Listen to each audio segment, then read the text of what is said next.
What's up, Bulls Nation, and welcome in to CHGO Bulls Postgame, presented by DraftKings Sportsbook, America's top-rated sportsbook. Download their app. Be sure to use promo code CHGO when you sign up. I'm Peck. You can follow me on Twitter at Bulls_Peck.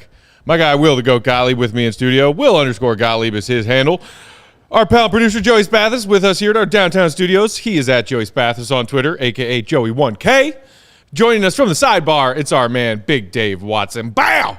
BAWL Sports. Face. We are CHGO_Bulls. The Bulls season comes to a merciful end. 102-91 is the final. They fall to the Miami Heat in Miami.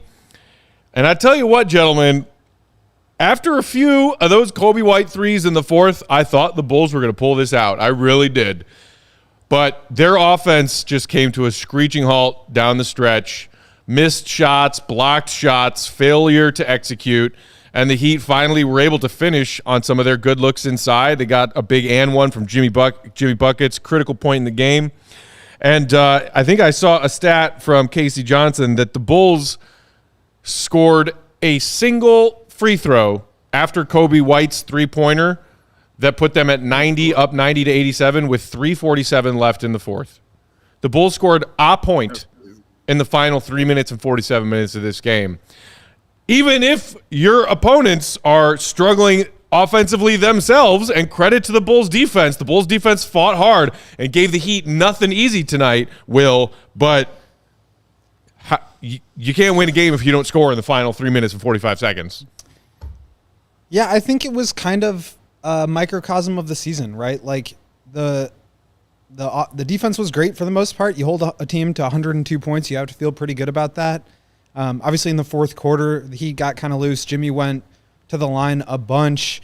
Max Strus found his three-point shot again after losing it following the first quarter. But, yeah, I mean, when you can't score, it's difficult to win games. When you can't shoot the ball from deep, it's difficult to win games. You're 8 of 28, and they didn't do the things that you need to do in order to compensate from that. They got more than doubled up at the free throw line. The Heat, 28 of 32, the Bulls 11 of 15. Like, that's a huge indicator of the Bulls' success, is whether they can get to the line. Obviously, the three-pointers I mentioned, they forced a bunch of turnovers, 13 for the Heat, but they had 11 of their own. So they weren't really finding any separation. I thought that, like you said, those I thought those Kobe threes might put them away, but the clutch stuff that has haunted them all year haunted them again. Zach LaVine did not finish the game well. He had a bunch of turnovers, kind of regressed to a previous version of himself that I kind of thought we had moved on from. They went away from Vooch. It was kind of like all these storylines happening at the same time that we've talked about for this whole season and the second half of last year, all kind of culminating in, they were up 5 with 5 or 7 minutes to go. Like they had this game and they just couldn't pull it out. First of all, shout out to Will for having the gams out. I appreciate that. That's awesome. Look at him.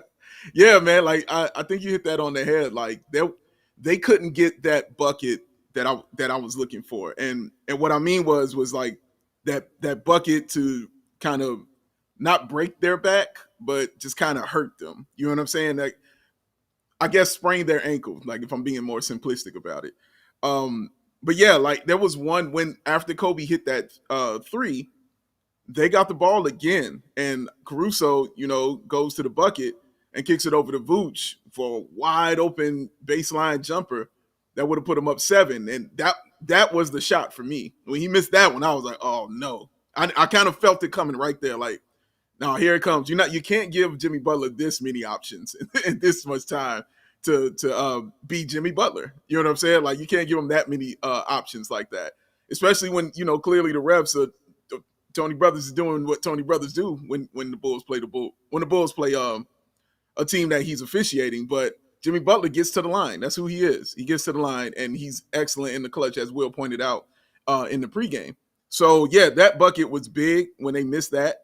The other part of that, Will, because you said it was just everything in a vacuum, like right there at that point to describe all their problems for the season. The one sequence where they went around the horn when DeRozan is on the baseline guarded by Jimmy, they double team him. He swings it out to Patrick Beverly. He swings that over to Vooch. He swings that over to Caruso for a baseline three. And the whole time, everybody who touched it, I hated it. Everybody who was behind that 3-point line, I was like, no, oh no, because then you're getting the air ball right there. So yeah, man, like it was that for the Bulls this season, and we saw it all in that fourth quarter for them. You're right, Zach LaVine, tough. No, you know what's about to be said about Zach LaVine, so just be ready for it because you know what's about to go down, about to be said about that young man Zachary, man. But they don't get to this point without him. He did have a bad game like that. He had a terrible sequence where he goes to the bucket, tries to, for some reason, turn around and pass it to Vooch. I still don't know what he was looking at.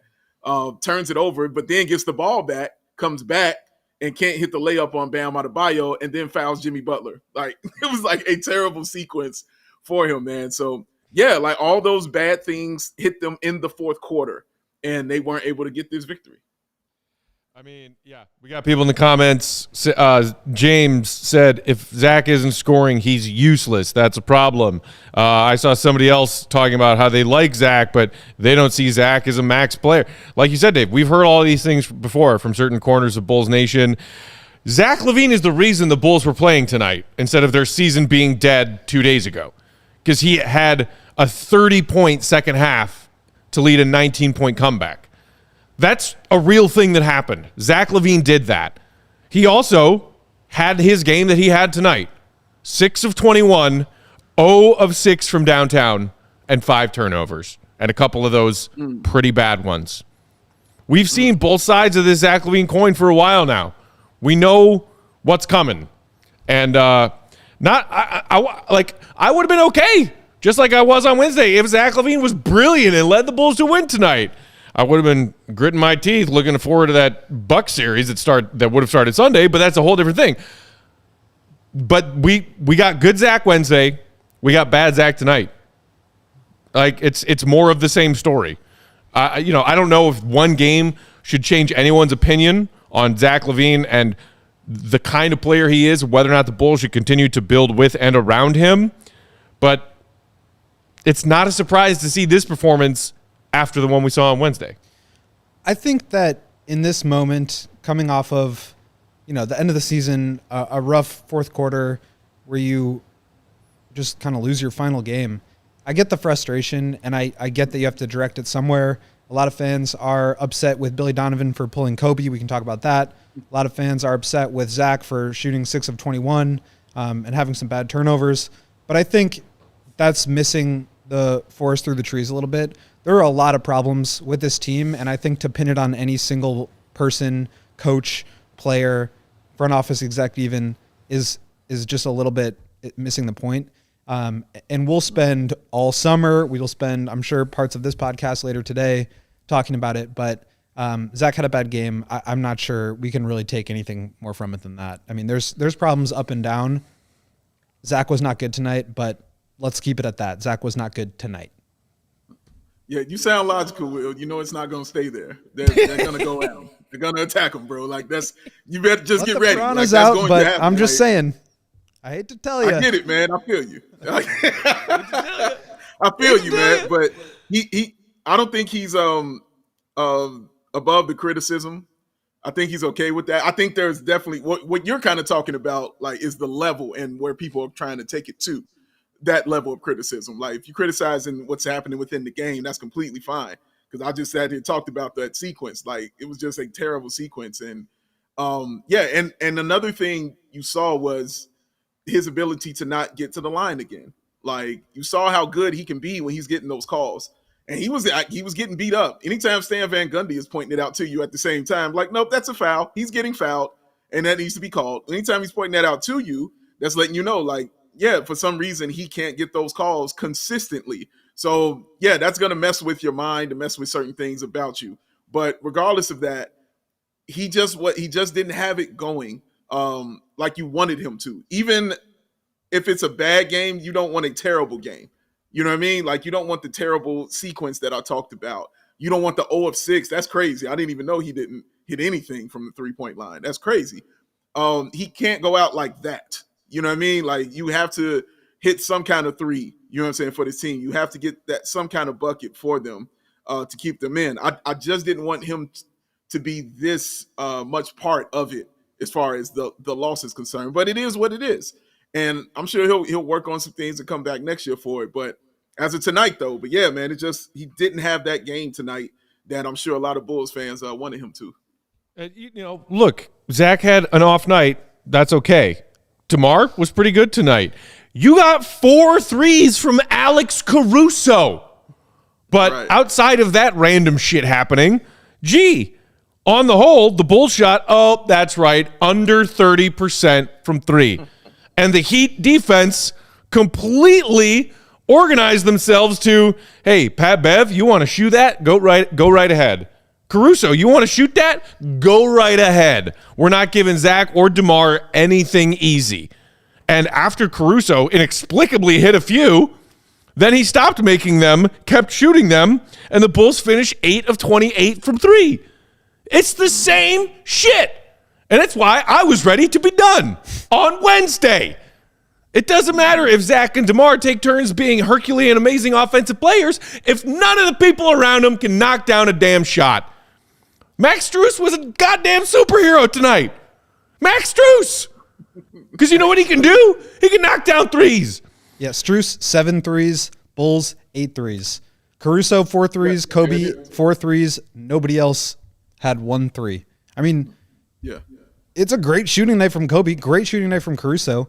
I think this is like high end of what you want to expect out of Kobe. Get 4 of 6, 3 of 6, 2 of 6, whatever it is. 4 of 8 from Caruso is going to happen once a year. And it just happened to be tonight, which is great. But 0 of 6 from Zach. 0 of 1 from Vooch. Vooch, you got to take more than 1 3. Beverly, 0 of 3. Yeah. I mean, DeRozan took 2, but they just, when they're not able to get out in transition and when they're not able to get to the free throw line, they basically can't score. And that's what you saw. I mean, they had 5 steals, and 3 blocks.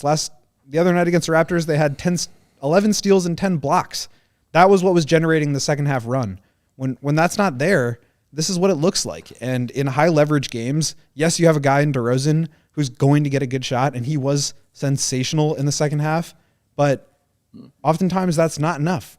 I mean Max Strus, the great equalizer, is beating you. You couldn't beat a team that shot 41% from the field tonight. The Heat shot 41%. Bam Adebayo was missing bunny after bunny. Jimmy earlier on in this game was missing all of his good looks inside. And you can't put up enough offensive firepower to beat that sad sack excuse of an NBA offense they got in Miami. And Bulls fans were really hyped about maybe going and playing the Bucks on Sunday. Really? No, they need to fix this busted ass roster. Yeah, so do the Heat. They got a busted ass roster they need to fix too. But dude, the Heat. But it didn't matter. You wanted to go to the playoffs.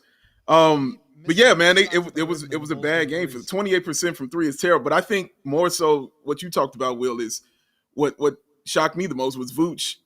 Not the fact that he missed them, but he only took 1. You know what I'm saying? That was a little surprising because most of his time is spent out there. You know, like a lot of his time is spent out there around that 3-point line, and him not taking that shot. And I'll give some credit to Bam Adebayo for that as well, for just being there. And Vooch, you know, usually is wide open, you know, when he's shooting those threes. But Bam Adebayo, as we talked about in pregame, you know, has that ability to get out to you and guard 1 through 5. So it wasn't like his shot was going to be wide open because of the ground Bam kind of covers. So I get that. But the fact he had 1 is still not good enough. Patrick Beverly should not have more threes than him. And Patrick Beverly took some horrible looking threes. Like, it weren't even in rhythm threes, you know? They weren't even, we swung the ball to you and you wide open, take the 3. No, this dude was like, jab step, stop, you know, shoot the 3. And you're like, hold up, what are you doing? And then, you know, I'm telling my mom, like, Mom, he's not supposed to do that. Like, he's not supposed to take that shot. He's not supposed to do that. And so, yeah, man, it wasn't on. So that rhythm was kind of thrown off from there. I love what Kobe White did. He, like I said in pregame, he was my X factor, and he was showing it in that fourth quarter. I thought he was going to be the one to end this for the Bulls and take it home. He just didn't get that many opportunities. That move he made, I don't know if y'all saw them, but he made 2 moves in that fourth quarter that were elite NBA moves but the shot just didn't go down. And I was like, oh my God, like, yo, I was like, this dude is serious right here. And there were moves inside the paint. You know what I mean? Like, and it was really, really impressive watching him do that. The other one was a bank shot that he just went way too hard on, and he threw it off the glass, and it didn't go in. But yeah, I thought he played great. Excuse me. I know people want to get on Billy Donovan. We'll get to him in a little bit for sure. But yeah, man, as far as the players are concerned, though, they did what they could, but it just obviously wasn't enough. The 3-point shooting has been huff all season long. Like Matt said, it's a continuation of it tonight, and the Bulls are going home. It's that simple. Yeah. To your point about maybe some of the decisions that Billy made tonight, Rex in the comments, as we were talking earlier about the Bulls not being able to knock down a three, Rex in the comments said, taking out your hottest shooting player, absolutely a big part of the reason your team lost when you were the head coach. We were all sitting here saying, I don't know why Billy has Kobe White off the floor and Pat Bev on the floor right now. Down the stretch of the fourth quarter, Kobe White has hit 3 threes in that fourth quarter to keep the Bulls in it and even put them ahead by a possession or two with timely 3-point shooting. Where'd Kobe go? Where'd Kobe go? Like you said, Will, like for the most part, I've been a Billy defender this season because I think so many of the problems with this team are not about how it's coached this season. I'm not saying Billy is innocent and perfect and gets an A+. No, I'm saying the noise about Billy is way louder from my perspective than it needed to be. As someone who's been a Billy defender, I had no idea why Kobe was not on the floor at the end of that fourth quarter. I want to go back and see the defensive plays that led up to that, because I remember a turnover. I remember him hitting a couple threes, but then missing a shot. And so I want to take a look at the defense before I make any like bold proclamations. But it did surprise me. We were all watching the game, and I was like, wait a second. Kobe's not in the game anymore? Because he really was. I mean, he was providing like most of the offense there in the fourth quarter. I think he had 9 fourth quarter points. Is that right? Out of the Bulls 23. Yeah, so 3 of 3 from 3 for 9 points early in the fourth quarter. Out of the Bulls 23. They shot 8 of 20 in that quarter. Oh Kobe had 3 of their 8 field goals. So definitely pretty surprising. But I do want to take a look at the defensive end just to double check, because this was really crucial possessions on both sides of the ball. And if you're sort of the reason for an easy basket here or a foul there, that could definitely swing Billy's opinion. Now, I can just say it. I don't need to see it again. That it was a horrible ass decision, period, point blank. And you got your hottest shooter, the dude who was cooking for you, and you take him off the floor. I don't care what the reason is. It doesn't, when you're the hottest shooter in the fourth quarter and nobody else on the floor can hit a shot, you stay in the game. I could give a damn about the liability on whatever end of the floor you're talking about. That you saw Max Strus in the game. That dude's a liability defensively, but that dude's cooking. You leave him in the damn game, period, point blank. Your hottest shooter stays. I thought he was doing good up until that point, to be honest with you. I thought it was on point. I thought how he put Drummond in and allow him to get more tick in the fourth was an excellent decision. I was like, yes, Billy, that is the adjustment you make. I love the fact Derrick Jones Jr. I even love the quick yank on Ayo. Like, oh, nope, you ain't got it tonight, my man. Come on, have a seat. I love that. It was great. But you don't take your hottest hand off the floor. Again, like I talked about that moment when DeRozan had to go around the horn. And again, I mentioned Beverly, Vooch, and Caruso. Those were the 3 dudes who had to touch the ball. No, not Kobe White, because he wasn't on the floor. You know what I mean? Like it's just a bad decision by Billy Donovan, man. And he get all that criticism for that. I don't care what scheme, I don't care what you talking about at all. What you're like, oh, Will, the defensive matchup was this, or I thought this, whatever. He is your hottest shooter. He must be on the floor. Nobody else could score. Did you say 1 free throw after that dude hit the 3? 1 free throw. Come on, dog. That should say everything to you right there. No, it was a horrible ass decision, and he deserves all the hate. All right, let's take our first break here on CHGO Bulls Postgame. When we come back, we'll continue breaking down this loss tonight, what it means for the Bulls moving forward. We'll get to y'all's super chats that we have waiting in the wings. Appreciate those of you who have sent those in already. While we're sharing words from our friends and sponsors, do us a favor, hit that thumbs up button if you're watching along with us on YouTube. Helps us out a lot. We greatly appreciate it. Big Dave, do you have a question for one of us? Yeah, I do have a question for Will. I see you got, the thighs out. You know what I mean? I know you're all about, the thigh meat of all that. But I have to ask you, what time is it? Oh, it's game time. Who? All-season time. The hottest dude in sight. Oh, the joy of Matt Peck rooting for the Miami Heat. I wish I could have saw it. Congratulations on your Miami Heat winning, Mac. Joe Kim Noah would be proud of you. That's the only thing I feel bad about is that Joakim was in the building tonight. Oh, your boy would be proud of you. He would love what you were doing. Oh, yeah. I can't wait to tell him how much Matt was rooting for the Hollywood Ales. Don't tell him. Yes. I'm tricking, Matt. I'm tricking. Buying tickets to your favorite event shouldn't be stressful, y'all.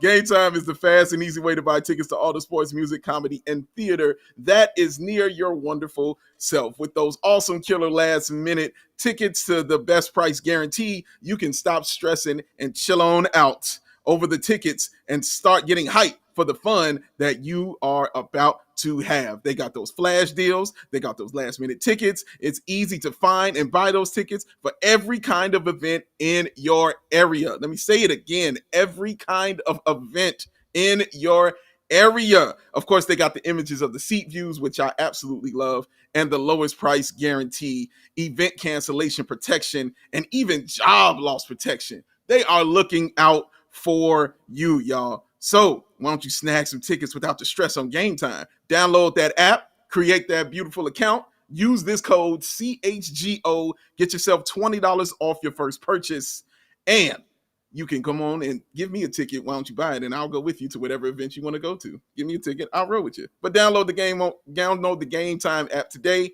Last minute tickets, lowest price guaranteed, because Joseph Spathis. What time is it? Game time. Who? Game time. I like that. You should have seen him grab for his mic. He wasn't wearing his headset, and he said that. Quick hands. Uh-oh, Dave's muted.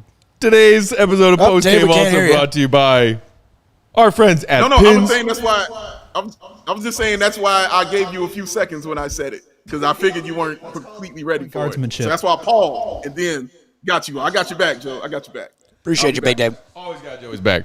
Pins and Aces, our friends from the Links. They're the official golf apparel partner of ALLCITY and CHGO. We love our Pins and Aces gear and get tons of compliments on and off the course. I just ordered a new Pins and Aces shirt that's arriving in another day or two called Tipsy Doodle. It's blue and white, and it's got a bunch of different beverages on it. Can you wear Birks on the links? I don't know. I haven't been to the Links in a while. In ever. That's not true. Kidding. I've golfed a round or two in my life, but I prefer we've covered this. I prefer the disc golf links. Okay. As opposed There to are the definitely swinging club some links. courses that you can wear Birks, but I would say majority of My courses. guess is they frown upon no. it. But it's okay, because if you're not sure what to wear and you're going to go play a round of golf with your buddies for the first time in a while, get everything you need from Pins and Aces before you go play. They're a family-owned golf and apparel business. They make amazing polos, hats, golf bags, and even our favorite beer sleeve, an innovative product that allows you to store 7 beers. That's right, 7. That's a sixer and a roadie together in one long, narrow beer sleeve that fits right in your golf bag, keeping your beers cold the entire round. Maybe one of the greatest inventions we've ever seen on planet Earth. Check out pinsandaces.com. Use that promo code CHGO, and you'll get 15% off your first order and free shipping. That's right. That's Pins and Aces, spelled out, pinsandaces.com. Promo code CHGO at checkout. Get you 15% off and free shipping. Boom! Bow! Bow! Joseph. Can I do a quick advertisement for us? Yeah. So we got 322 people watching. Hey-oh. We got 63 likes. Hey-oh. And the Bulls are officially in the draft lottery. They are. I'm thinking we do a tankathon spin. Tankathon spin. If we can get that number of likes up to, what do we say, triple digits? Triple digits. Got to be triple digits. It's a non-starter if we're not at triple digits. It's a non-starter. It should be maybe 200, but we can go for triple digits. If we get to 200, then I'll shave my stash off while we're doing post-game show. We don't have the razor here, but sure. You think I didn't bring my razor with me in case the Bulls lost? That's hilarious. You might be serious, folks. Like the video. Like the video. Dead serious. Joseph, let's get to some super chats while we get those likes up. Yeah, sure. Chubbs, 82. Chubbs, 82. Recognize him from the Bears chat. He says, fire Billy for taking out Drummond. Will, thoughts on that? I mean, Drummond had himself a game. I think he finished, 6 points, 8 boards in 10 minutes off the bench. He was a little bit of a spark plug that ignited that Bulls comeback in the fourth. I agree. Drummond played well. I also tend to think of Drummond as like the big man version of a spark plug microwave scorer type that you want off the bench. If you bring him in for extended minutes, you're susceptible to some of the things that he does poorly. But when you get him in short bursts and you can kind of contain the things that he does well, he can be super effective. Maybe 10 minutes isn't quite enough. I don't think Vooch was really doing anything out there that was like, we got to get this guy more touches. I think they did look for him on some switches in the second or third quarter, but obviously only 12 points on 9 shots, not the kind of offensive hub that you really tend to look for. So I usually, elect to ride with Vooch. I think he's just the better player, but Drummond definitely gave you some good bench minutes. I just don't know if I'd want to stretch that too much further. Yeah, I'm kind of where you are in that, like, you need to use the good, effective Drummond who can come in and make a couple plays like that happen before you get to Drummond's a little tired, he's a little worn out, and then good Drummond turns to bad Drummond. Yep. With a snap of a finger. As Barton said, Drummond was one more great play away from putting the ball on the ground from 30 feet out. Right, yes. Yep. Thank you. Can't let his confidence get too high. All right, Joe, let's move on to our next super chats. Yep, okay, so we have Billy Donovan says, Drummond dominating the boards? Sit him down. Kobe just hit 2 huge threes. Bench him. It's Pat Bev time. Thank God this season is over. Lot of Billy slander coming in the comments. Not entirely surprised. We already covered the fact that we all thought that Kobe should have been out there because he was the only guy who could hit a shot in that fourth quarter. And, Drummond, I'm not as convinced that he needed to play more minutes than he did, but you are allowed to have that opinion if you do. AK says, this team brought the Bulls close.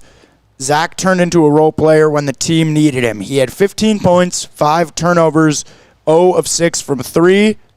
Zach shot 2 of 13 from threes for their last 2 games. Yeah. Bunch of facts there. Lots of facts. We already talked about Zach and the fact that he had an off night, the fact that he didn't make any of his 6 3-point attempts. But like you said, Will, and I want to reiterate it because I agree with it, we can talk about the fact that Zach had a bad game tonight. I don't necessarily think that one game in a do-or-die situation that, like, look, there are so many other problems as to why you were in a do-or-die game on the road in Miami in the play-in tournament that have more to do with than just Zach LaVine going cold from 3 at the back end of the season. And I'll say this. Dave was talking about it last night or whenever we did our last show about the value of winning this game and getting into the playoffs. I think there's your argument right there, is to get Zach more minutes, more reps, more possessions in those high leverage games so that he does start to understand how to play in those. The pressure is not quite as forceful on a guy who's played 4 postseason games in his career. He missed the last one of the series last year with COVID. So really only 4 playoff games and then obviously the 2 play-in games. He does need those reps at some point. But again, Zach, you just can't criticize him. The way he played down the stretch of this year, really the whole season outside of October, November, he was phenomenal. Did not get enough credit for the growth that he had as a playmaker, as a driver, as a defender, both on and off the ball. I thought he really improved. Zach had a tremendous season. It's too bad that it ended this way, and it's too bad that sort of the start with the injury and the knee surgery kind of threw everybody off the scent in terms of how good he was. But Yeah. Zach really did have a It's phenomenal wild. year. And they mentioned it on the broadcast tonight. Zach LaVine played the third most minutes in the of entire any NBA. player in the NBA this season. And we were talking in pregame about how Bulls Heat game 1 all the way back in October, we were sitting here saying, wait, Zach's a late scratch? What the hell? And we were all worrying our little Tucker minds out about it. And then now that's like, that didn't even happen because Zach LaVine put up all-star numbers for a large portion of the season and played a ton of minutes. Yeah, a whole lot of minutes. That's awesome. Go ahead. I'm sorry. Nope, all good. I'm just moving with the next super chat. So, I mean, yes, you guys have very gracefully said that Zach LaVine does not deserve all this criticism. Not everyone agrees. Of course not. Tab Bannister says Zach's inconsistency is shocking. I really want to believe in him. And then Fernando says, so glad we got high-priced role player Zach and mediocre Billy locked in for a few more years at high prices. They are who we thought they were. But I will read this one also from William Peterson, who said, trade Zach comments are coming tonight and are irrational. Zach's played at a high level most season and carried us last game. Bad games happen. We move. That sounds like, what's No that lies called? A detected. sane person. Congratulations, William Peterson, on being sane. Laura also just jumped in with the super chat because, you know, she's got Laura to Lou. defend Zach. So she says this chat is ass. So that's to be expected. I'm just happy you brought some nice analysis this year. Taking my Raptors win and leaving. Thanks, y'all. Hey, appreciate it, Laura. Similar note, Bridget, it's over. But shout out to CHGO. Y'all crack me up. Snaps and claps for you. Thank you. Thank you. More Zach chat criticism is don't elite players transform in the playoffs. That's from Tap Bannister. Yeah, but people go through growing pains Yeah, for sure. I mean, the truly elite like the players playoffs. play every single game like it's a game 7 of a playoffs. Cough, Michael Jordan, cough. Couple more, and the last one will be a good conversation starter. But Manuel said, damn, guys, sucks. Bet Matt is happy. Now for the offseason, what do the Bulls do now? What's the next move? Keep Vooch. Don't sign Io for shooting. Just damn. But I wanted to make sure we got to this as well. It's from AK, and we talked about this a little bit last time. It says, do you think not making the playoffs will force AK and Mark Eversley to make substantial changes in the offseason? Ooh, teacher, pick me. Matt. Pick me. Yes, Matt. Thank you for that question, AK. Why do y'all think I wanted to lose on Wednesday and then lose again tonight so badly? Because most of us in Bulls Nation, when they told us last offseason, continuity, said, are you sure? Okay. There's some pretty apparent flaws coming on here, and you didn't really do anything to fix it. And then again at the trade deadline, continuity. Are you sure? This team looks like it's headed for the dumpster. Are you sure? The other thing that they have said all along with continuity, is we will not accept mediocrity. Mediocrity is not good enough. Now, because they didn't make the playoffs, and we didn't have to suffer through the 4-game embarrassment at the hands of the Bucks, thank God, they don't get to say that. So we don't know yet what the Bulls are going to do this offseason. Are they going to shop DeMar? Are they going to shop Zach? Are they going to let Vooch walk? What's going to go on? Are they going to re-sign Kobe? Fascinated. Could not be more curious to find out what they do. But what we know for certain now is that you couldn't even get yourself to the 8th seed. If that's not unacceptable mediocrity, I don't know what is. So you don't get to say that anymore. That's why I am happy right now. They don't get to say we won't accept mediocrity and then continue to not change the mediocrity that we all just endured watching together as a fan base for 84 long-ass, frustrating AF games. Yeah, here's where I disagree with you on, Matt. Whether they went to the playoffs or whether they went out this way, it still was going to be mediocrity in your eyes. The 8th seed is mediocrity. That's what it is. Their record shows they were mediocre. Changes were going to happen regardless. That's why I keep trying to say it didn't matter if they were getting in there or not. These changes were coming, period, point blank. They're not just going to sit on it. Like, How do you know? again, You say that so convincingly. I don't believe that. I do not believe that. Again, Didn't I tell you was meeting Joe Kim Noah? Roll with me, baby. That's how I roll. But, man, I truly just believe that. I don't think a loss in the play-in matters or a 4-game sweep in the playoffs matters either. I think the decisions were already made up. I don't think you'll hear that word so much more as far as continuity and those things. I think they'll see the bad 3-point shooting that they've seen already. They were going to see it for four more games in the playoffs, man. Like, I don't think it changes anything about how they were going to move forward with this team. What only thing that would have changed it, in my opinion, is if they won a first-round series. That's the only thing that would have changed it. But finishing below 500 and then getting to the play-in and then not getting to the playoffs, yes. But even if they got there, it was still the same shit.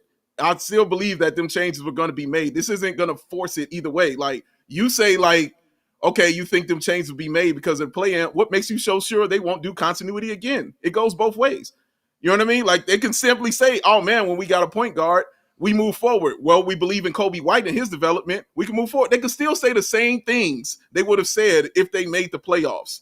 It's just like, I don't think that loss would have mattered at all. I still think changes are coming. I don't know, man. I think you give them too much credit. I really do. I think if they get back to that series and lose to the Bucks again, and they're like, well, the Bucks are a better team than us right now, but we made it back to the playoffs. We like our group when we're healthy. And no, I'm not going to listen to that again. I refuse to listen to that again. And now they might still pull that shit on us. They might.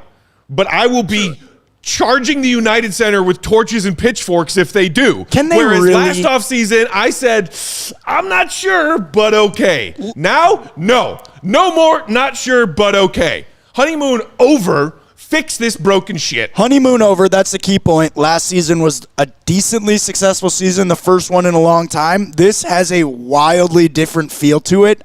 I just don't. Yeah. How can they spin it as if this was like a good? And I understand, the using the Lonzo thing.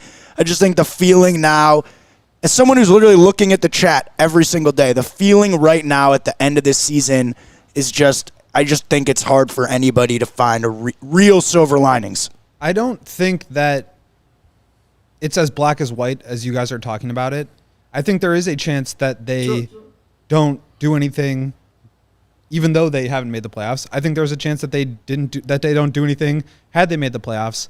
But I can tell you this: we won't know the answer to that. All we know is that there is now more pressure on them to make moves this upcoming summer than there would have been had they made the playoffs. I think we can all agree on that. Whether it's 100% or 0%, like, there is more pressure.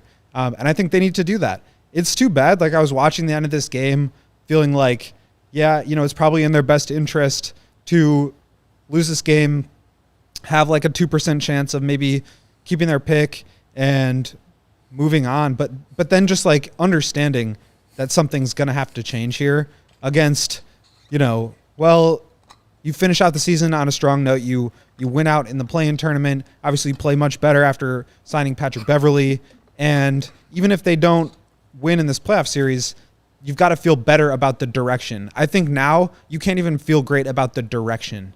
And I think that's the disconnect of like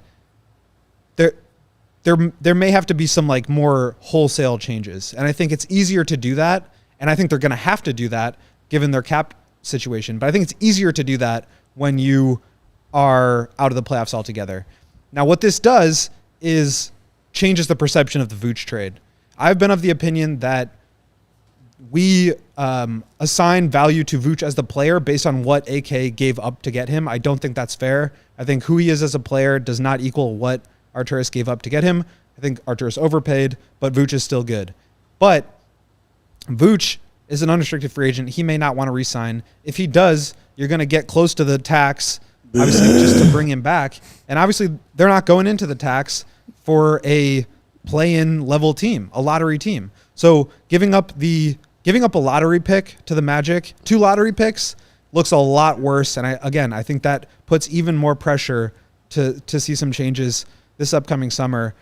Right now, I feel like the way I look at it is, given where they ended up, there's no excuses to not make any changes, whereas I do think there is a little bit of wiggle room. Not a lot, but there is some wiggle room had they made the playoffs. And then on top of it, you have the 1.7% chance that you get to keep your lottery pick, or that you get to win the lottery, and an 8% chance of keeping your pick. That counts for something. I don't know if the chance of them beating the Bucks or winning 2 games off the Bucks in a first round series is higher than the 1.7% chance they have to win the lottery. maybe not. Yeah. Who knows? But I will take that 1.7% chance over a chance to get embarrassed in the first round. Speaking of which, Channel 4 News in the comments said, I'm so glad Acme added Pat Bev to win a bunch of meaningless games. That's about where I'm at right now. Truly. Man, those odds of keeping that top 4 pick, well, let's just say they could be bigger than they are. But at a certain point, it stopped being about the odds of keeping that pick because they are very, very small now. Because the Bulls lost this game tonight, they are still a non-zero number. But, I mean, yay, we made the play-in. Yeah, baby. Loved it. Shout out, stars were made, moments happen. Shout out to y'all DeRozan for becoming a star. Shout out Zach LaVine for having the game he did. I enjoyed the moments, man. It's what you playing there for. It's for them little kids. Like, it's for Kobe White. You know what I mean? Having that moment that he did tonight. Like, that's what it's for, man.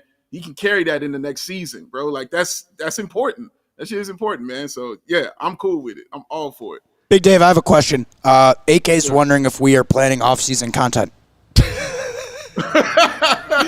As if we have anything better to do. No. As sure as the gams of Will Gottlieb are showing, you better believe we're going to be doing this all Those season. gams are telling you, yes, Bulls Nation, yes. Just as we did all of last offseason, we will be giving y'all 5 shows a week. 4. Dave, how many? Yeah. Sorry. There it is. 5 shows a week, all offseason. Draft, free agency, the dead zone of August and September. No cap space. Summer leagues right there in the middle somewhere betwixt all of that. No rookies for summer league. Yeah, it's going to be great. Stop, we will be here giving our stop. fellow Bulls fans, our fellow diehards, that content all off season long, 5 days a week. I'm honestly so excited. It's so exciting to move into a next chapter, transition into a new phase. Off-season content. Yeah. Kevin says, I think you're just excited because he gets to go home and cut that mustache off. That's the first thing he's gonna do. Yeah, baby. oh, Dave, I think Y'all don't understand. I speak match. I understand. I know what all this shit means. We'd go home and do it. What he's saying. Big Dave, I think you had to jump off for a second. He said if we get to 200 likes, he's got the razor with him in his little brief pack thing, and he's going to shave it on the set. So Brief pack. Is that the combination of a briefcase and a backpack? yeah, what would you like? I don't know what is like a trapper keeper. It's like a shoulder bag. Shoulder bag, Trapper satchel, keeper. satchel. Trapper keeper is something that 6th graders use. All right, I've never heard of any of these words. We got to take one more break. We'll come back to wrap up with a few final thoughts on the season and get to a few more of y'all's thoughts in the comments. And, and talk about what's next. Woo! What is next? While we are reading these words from our friends and sponsors, do us a favor. Hit that thumbs up button if you haven't already. We're into triple digits, but we still got a ways to go to get to 200 likes. Will wants to do a draft lottery spin. Maybe I'll shave the stash off. Get them likes up. 200 likes would be sweet. 200 would be sweet. It would be. Tonight's DraftKings King of the Game, my good Joseph, DeMar DeRozan. DeMar balled out tonight, gentlemen. We talked about it in pregame. He was the most consistent offensive weapon for the Bulls in their regular season series against Miami. He continued that tonight. He finished with 26 points on 9 of 19. Also a very efficient night at the free throw line, 8 of 9 there for DeMar. 9 assists, also grabbed 4 boards. Not quite enough for the Bulls, but still your king of the game. One more reminder to use that promo code CHGO when you sign up as a new customer at DraftKings Sportsbook to take advantage of that incredible offer during these NBA playoffs we got starting tomorrow to put a $5 moneyline bet down on any NBA game you want tomorrow. We got 4 of them for $150 in bonus bets. Plus, there's the no sweat same game parlays if you want to make some of those for the NBA playoff action tomorrow. Pick some of your favorites, points, over-unders, spreads, boards. Put them all in one same game parlay And if it doesn't hit, no worries, because you'll get a bonus bet back up to $10. One more reminder, that promo code at signup is CHGO at DraftKings Sportsbook. Gambling problem? Call 1-800-GAMBLER. In Massachusetts, call 800-327-5050 or visit gamblinghelplinema.org. In New York, 877-8-HOPE-NY or text HOPE-NY. In Kansas, call 1-800-522-4700 on behalf of Boot Hill Casino and Resort. 21 and over in most eligible states, but age varies by jurisdiction. Eligibility restrictions apply. See DraftKings.com/sportsbook for details and state-specific responsible gambling resources. Just like how Mark Carmen is asking about Kobe White and why he wasn't out there, the answer, we never understood. Just like Shady Rays, they never understood. They don't get it. Why? Why is he not out there? Why? Why do you have to pay so much money to look so damn good? You don't have to. Help. You don't have to pay all that money to look amazing, y'all, to get those awesome looking glasses that are premium and polarized. All you got to do is rock with our people at Shady Rays, y'all, because they got that gear that is built to last. That warm weather is ahead. You see Mac with the Huck Finn pants on. He is ready for that hot weather. All right. He can't wait. And so because of that, you can get those premium polarized shades at an affordable price. Shady Rays, the independent sunglasses company that offers that world-class product that is just as good as any expensive pair of glasses. Look at how that man just transformed right there in front of your face. And that's not all. That Matt Peck lost and broken replacements plan. Hat gone, glasses on it, clash, bang, all of that. They will replace those broken glasses, y'all, no matter how you broke them. They will replace those glasses. Brand new pair, no questions asked. And if you don't love your new pair of Shady Rays, let's say you get them, you put them on, you're walking around with them, you're not getting as many compliments as you would like. Of course, you're going to get compliments, but say you want more. You're like, no, I want more compliments. I would like to exchange these, please. You can return them for free within 30 days. There's no risk when you shop, guys. And their team is always there to have your back. Just like here at CHGO with that off-season content. We coming at you. So exclusively for all listeners out there, Shady Rays is going to give you the best deal of the season. Go to shadyrays.com and use that code CHGO for 50% off of 2+ pairs of polarized sunglasses. Try yourself the shades that are rated 1, 2, 3, 4, 5 stars. 5 of them things by over 250,000 people, y'all. Because it's Shady Rays, where the Rays are oh so damn shady. One more quick shout out to our friends at FOCO. Chicago, you've already got yourself covered with the best coverage of your favorite teams. That's CHGO. So get yourself fitted out with the best gear around. Hoodies, shoes, signs, bobbleheads, and everything in between. It's spring. It's baseball season. So that means, what do you need? You need Aloha shirts. You need straw hats. You need a fresh polo or two. You need bag sets. Everything you need to catch a game of baseball this beautiful summer. Set decorations here behind us on the set, courtesy of FOCO. They've donated a few awesome pieces for our set, so go show them some love. Our producer, Joey, is putting on his super snuggly Blackhawks blanket hoodie thing. What do we call these? Thank you, sir. It's like a Snuggie-esque Blackhawks hoodie, and it is comfy. We can never see your head when as you're walking past. everything. You never see your head when you're walking past. It's just shoulders. You got to show him the hood. You got to show him the hood, Joe. Yeah. There it Look is. how cozy this boy is. Wow, he looks 12. Check out everything they have to offer on their website, foco.com. That's FOCO.com, or click the link in the description below. All non-presale items with promo code CHGO at checkout will get you 10% off. One more time, foco.com, promo code CHGO at checkout for 10% off all non-presale items. All right, gentlemen. The Bulls need to move forward. Obviously, we have a lot of time to think about this and a lot of time to talk about this. If you are the Bulls front office, who we will probably hear from, Monday, Will? At the latest. At the latest.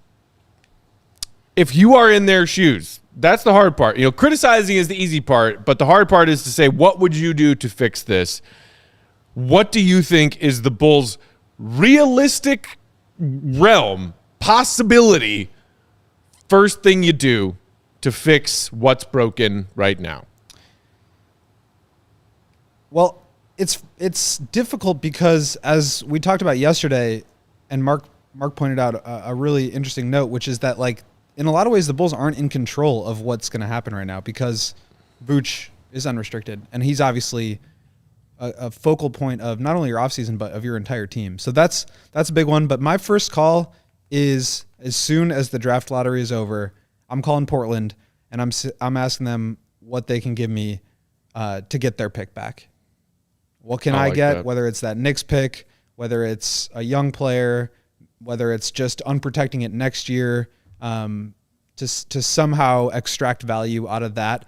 They are obviously in a really tough situation with Dame basically telling everybody, media, you calling up your mom, telling her, I am not sticking around for a 2 to 3 year rebuild. I want to win today. And they've got a lot of interesting pieces. They're going to have a top 5-ish pick. They've got Shaedon Sharpe. They've got Anthony Simons. They've got Tybal, Cam Reddish, a lot of guys that they can package together. But they don't have any future first-round picks because they owe theirs to the Bulls, lottery protected. If it doesn't fall in the lottery, it gets pushed off to the next year. So because of the step-in rule, they're not able to move that. So if they can get something from the Blazers, that is going to be huge because right now they're basically working without any assets. They can trade their 2027, 2029 picks, but do you really want to reinvest into this core? I'm not so sure, especially with the way Vooch's free agency is going to go. So that's the first thing I'm looking into. The second thing is trying to get a sense of, like, is Vooch interested in coming back? What's the market for him? Does he want to be a free agent? Does he want to test out the market? So if he wants to come back, is it a team-friendly deal? If he doesn't want to come back, can I work out a sign and trade with another team so that I can get something in return?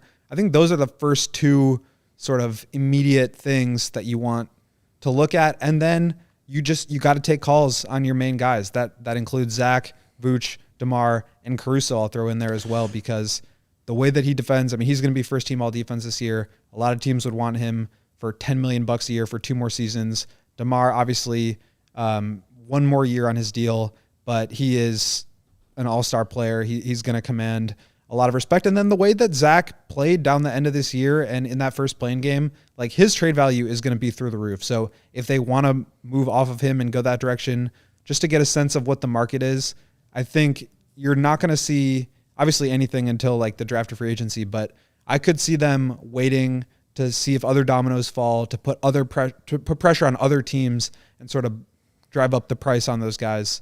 Because I do think at this point, not all 3 of those guys are going to be back next Larry's year. Actually got an idea, Will. Maybe you could tell it to AK in his postseason press conference. He says, trade Zach even if the offer is bad. So wow. that's an interesting call. I think that's where a lot of fans are right now, and I understand that. But the Bulls have a lot of good players. Obviously, it didn't work out the way that you want it to, and they did underperform their talent level. But you have to make moves from a position of power. You cannot fall into the trap of overpaying guys or trading off of guys to not get maximum value. I think that's how you get into this situation in the first place with the Jimmy Butler trade where you're not getting any future first-round picks. That can really set you back. So you have to get value. That has to be the primary objective here. And if that comes at the cost of trading all 3 of those guys or trading none of those guys, you have to find value. I think that's first and foremost. Yeah. I love that Will is smart. It's a really intelligent person right there, like, for real. Everything he said is kind of what I was thinking. One, I think as far as the Blazers are concerned, I was just reading an article in Bleacher Report a few days ago that the Blazers are likely to trade that pick. And I can't remember who. I think it was Jason Quick from The Athletic was the one they were quoting. But if you want, I'll send you the link to it. But yeah, like, because like you just mentioned, like, they're in a bind themselves and they need to free up some things. So yeah, they should be on the phone, with the Blazers, seeing what they want to do. So how this draft goes is going to be hugely important as to that. The other thing, about Caruso, and I was in the minority with this because I was trying to trade him during the season because, for me, he still rims. And I was like, this team still needs, other stuff to make sure the car is running. So he will definitely have ridiculous value. Like you said, Will, number one, first team all defensive. I just heard Cassidy Hubbard say that he's on her team for first team all defense. So I think that traction is picking up, and that's just going to make it even more enticing to trade him. And plus, like you mentioned, the money, all of it just sounds like it's brilliantly packaged for him to be traded, and the Bulls get something back for that. The biggest piece, I think, is going to be Zach LaVine. I think he's going to be the talk of the trade. You know what I'm saying? And it's going to center around him and Trae Young. Like I'm telling you, like that's all the talk you're going to hear when this offseason kicks off is Trae Young for Zach LaVine. Like you're going to hear that, and you're going to hear a lot of it. Like it's going to happen. So be ready for that. Just be ready for that talk right there, because it's going to go down. And the other one, I think you're right also as well with Will, was Vooch. Does Vooch want to be here? How, what future does he see with the Bulls? Does he see just a next year future or a 2 year? Like, where is he at? What do the Bulls see with him? Do they want to do a sign and trade with him and get some, assets in return? It will also let you know what they think about their younger guys as well. Are they ready to take the reins off of some of those younger guys? Are they ready to just say, we just going to roll with you, Kobe? We just going to roll with you, Pat. We just going to roll with you, Dalen. Where's Justin Lewis fitting in this situation? Because he's coming back as well next season. So, yeah, it's a lot of awesome questions that we'll be able to discuss this offseason. But, yeah, for me, it's a lot to look forward to, because I still think they got options that they can do to improve this team. They have options. It's just the types of options that will make things challenging. And that's why we're talking about trades right now. Our guy, AK, in the comments pointed out, fixing the Bulls is a byproduct of available salary cap. Bulls don't have any cap, especially with Lonzo's dead cap hanging over the next 2 seasons. If Lonzo is not going to raise his hand and say career-ending injury, then, yeah, the Bulls are stuck with $20 million to Lonzo guaranteed that they can't get off their books by the rules of the NBA and NBA contracts. And our buddy Marquet, who's hanging out in the comments, also said the same thing. This team has no cap space to work with this summer.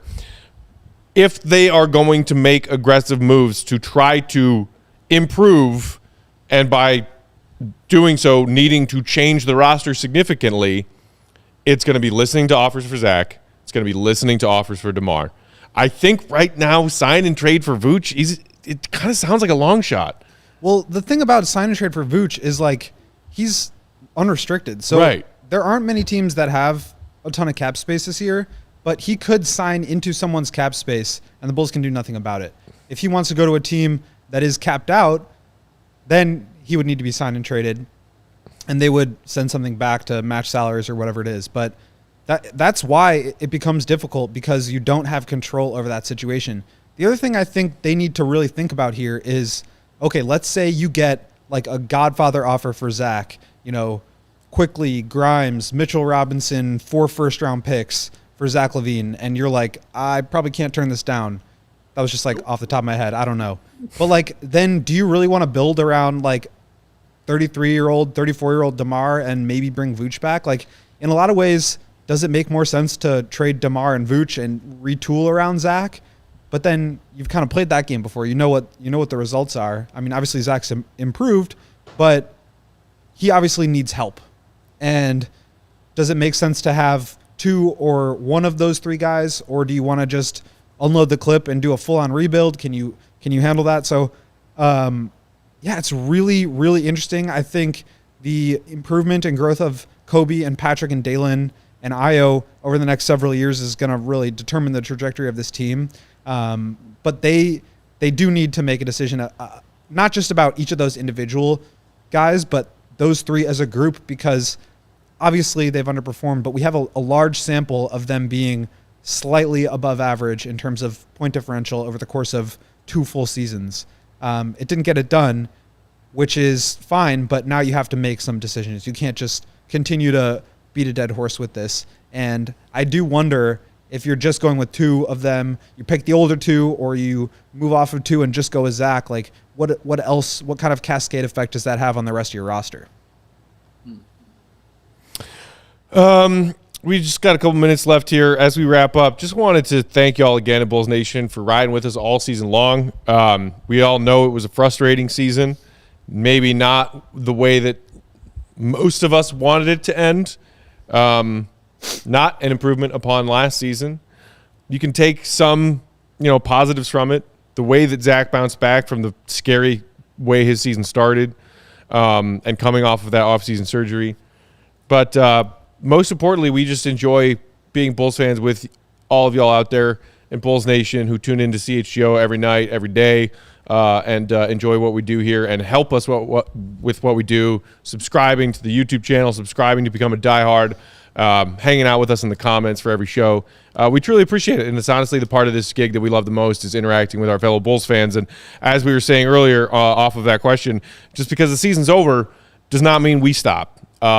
Just like last offseason, we will roll through all of these spring and summer and early fall months, giving you all that diehard content that Bulls fans want to have every day, even if our basketball season is over and the next one isn't until a while from now. So make sure you stay subscribed, stay tuned in, and we'll be back on Sunday with the show. Hold on, Matt. What's up? We did get to 144 likes. Oh! Therefore, we do owe the people We got to do lottery spin. We got to do it. And you know what I just did while you guys were reading ads? I applied for my NBA draft lottery credential. Yeah. 2 months. Let's go. Wait, You are such The an GOAT adult, can be our dude. good luck charm in the building. wait. Say that again, Goat. I have a new graphic. That's a perfect time to debut. Sorry that you're not on the screen right now, Dave. I'll And get you know you what I back in here just in a did while second. you guys were reading ads? I applied for my NBA draft lottery credential. Did not get the credential. I did Official apply flex for it. by the Goat. I mean, even applying for it. It's kind All of like, right. here we go. Draft lottery, baby. Here we go. This is where we are. So we're 12. Needs to be top 4. Top 4. Oh, no. Bulls finished. One more for the chat being Wanna give so one more great this spin? Okay. season. Come on. Wait. We're at 147 likes. Let's get up to 150, then we'll do another. 150. If we get 150 likes, we'll spin it one more time because it is the season finale. We should get 2 spins for that. All right, you have to monitor the likes. Well, it hasn't moved, so maybe. I'm still looking at 147 here. Well, I guess Still we're not there. going to do it then. Still Shame. on his Come on. face. What a shame it wants is. that Man, man his spin? 3 likes, yo. Give that Who man wants his another 3 spin? I already liked it. I can't like it again. Can't like it again. Sometimes it takes like a second to update, honestly. Yeah, it takes a second. It takes a second, man. There's You gotta get 360 of you guys watching. I know. Antoine clearly did not understand the message. He said, I hate to see y'all end tonight. I really enjoy you, brothers. Truly. We're not going anywhere. There we ain't go. going 158. nowhere. A 158, nowhere. okay, it was a big jump. Here we go. Hey, Let's there have we a go. big jump for the Bulls. Spin number 2. That's unfortunate. Wow. I'm shocked. Wow. All right. Well, thanks for playing anyways. Anticlimactic. And that's how it's probably going to go in the real draft lottery. Rid-it-dit-to-do. Aren't we so glad that we made some stuff? But we did in get the up to play-in? 173 likes, so we It appreciate was gonna that. happen that 177. Yeah. No Yeah. top 4 pick. I just, you know who I really feel the worst for is Jerry, because now he doesn't get his precious 2 home playoff games. I feel so sad for him. Jerry, your condolences Hallmark card is in the mail on the way. I even got stamps in my bag so I could be ready to send it to you. I'm so sorry that you're not going to get the revenue from those home playoff games. I know it's heartbreaking stuff. I hope you come through it. I really, really do. Matt Peck is crazy. Let's go home! Woo! Drop an elbow. Oh, doesn't it Let's feel take it good, off, man. Bulls fans? We're done. We're done being tortured. We're done being tortured. Take a breath. Relax. You're a Bulls fan. You're not done Run, being tortured, baby. run through a grass field. Enjoy yourself. De-stress from this Bulls season. That's what I'm doing. But then, we'll come back and have a show for y'all on Sunday. Enjoy the weekend. Make sure you're reading everything our guy Will the Goat writes on allchgo.com. Follow him on Twitter for all of his Bulls reports, updates, vids, breakdowns. Will_Gottlieb. Our pal and producer Joey Spathis, who's done an incredible job all season long. Round of applause to Joseph, who became Joseph 1K. Thank you, guys. He is at Joey Spathis on Twitter. Our guy Big Dave is Bow. In your face. BAWL Sports. I am Bulls_Peck. We are CHGO_Bulls. We love and appreciate you so much, Bulls Nation. Seriously. Truly, truly do. You are the Big real love. MVP. Tremendous love. So much love. Some of the best love they've ever seen. We'll be here giving that love back all off season long, starting with an episode Sunday afternoon. We will keep you posted on our socials as far as a specific time. Until then, appreciate you. See Red be good. We out, y'all.